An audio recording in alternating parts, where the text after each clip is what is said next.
히스기야, 헵시바, 이사야에게서 가장 악한 므낫세가 나왔을까? 남유다의 14대 왕 므낫세는 총 가장 악명 높은 왕 중 한 명으로 우상 숭배와 잔혹한 행위로 유다를 죄악에 빠뜨렸습니다. 므낫세라는 이름은 히브리어로 잃어버리는 자를 의미합니다. 성경은 그의 악행을 분명히 지적합니다. 여호와께서 그의 종 모든 선지자들을 통하여 말씀하여 이르시되 유다 왕 므낫세가 이 가증한 일과 악을 행함이 그 전에 있던 아모리 사람들의 행위보다 더욱 심하였고 또 그들의 우상으로 유다를 범죄하게 하였도다.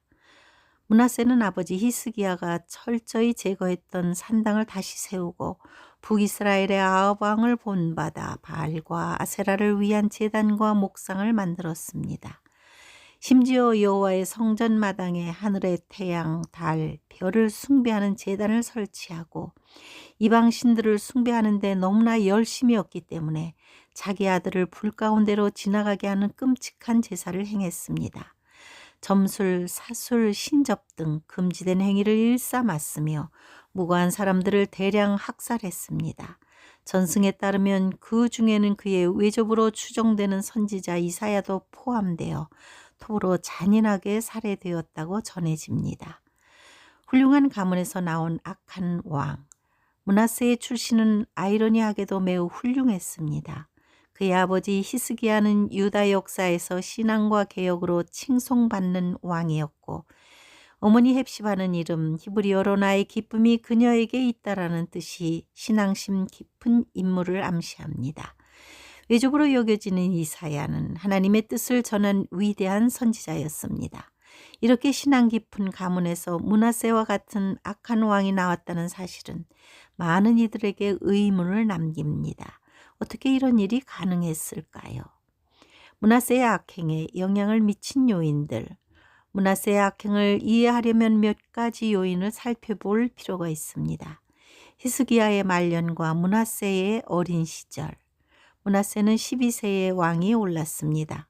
히스기야가 병으로 죽을 뻔했다가 15년의 수명을 연장받은 시기에 태어난 아들로 히스기야가 말년에 므낫세를 신앙적으로 잘 양육했는지에 대한 기록은 없습니다. 어린 나이에 왕이 된 므낫세는 신앙적으로 성숙할 기회를 놓쳤을 가능성이 큽니다.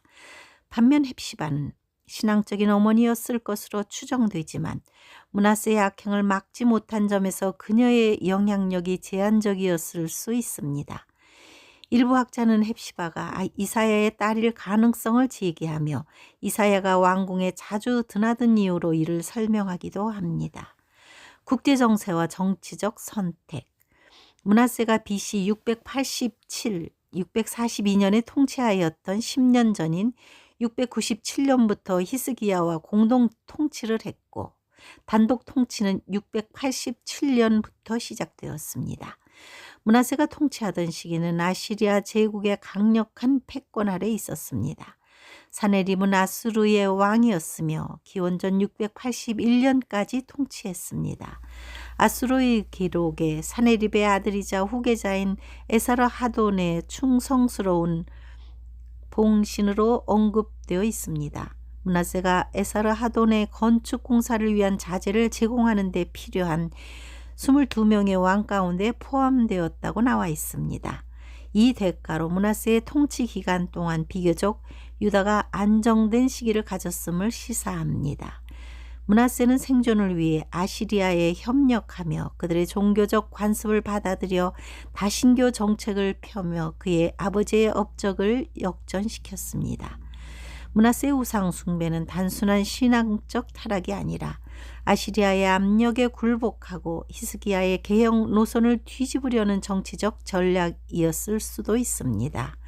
선왕의 업적이 훌륭할수록 새로운 등극한 왕은 이를 엎으려는 시도를 한 사례는 종종 있습니다. 권력과 유혹의 덫. 어린 나이에 왕이 된 므낫세는 신앙보다 권력 유지와 현실적 생존에 더 몰두했을 것입니다. 권력자의 조종 아래 그는 우상 숭배와 세속적 타협을 선택했을 가능성이 있습니다. 놀랍게도 그는 55년이라는 긴 통치 기간을 유지했는데 이는 그의 타협적 정책이 어느 정도 성공적이었다는 방증일 수 있습니다.